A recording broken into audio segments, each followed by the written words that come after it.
देसाई हे एक महत्वाचे संशोधन केंद्र आहे आणि त्याच्यामुळे यांनी पण यंदा साधारण 5,000 शेतकऱ्यांना आपल्याला पहिले होते 9,250 आता 18,250 रुपये इन्सेंटिव्ह हेक्टरी द्यायचा निर्णय घेतलेला आहे। बाकीचे 6,750 रुपये साधारण ते कारखाने भरतील। अशा पद्धतीने हेक्टरी 25,000 रुपये त्या शेतकऱ्याला त्या लाभार्थ्याला द्यायचं ठरवलं गेलेलं आहे आणि 3 रुपयाला जे रोप होतं ते 2 रुपये किंमत केलेली आहे। त्याच्यात 1 रुपया इन्सेंटिव्ह प्रति रोपाला द्यायचं ठरवलेलं आहे। त्याच्यामुळे साधारण हेक्टरी 12,000 ते 12,500 रुपये लागतात।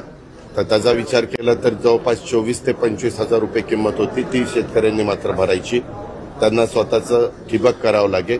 अशा पद्धतीनं काही महत्वाचे निर्णय घेतले गेले आणि त्याच्या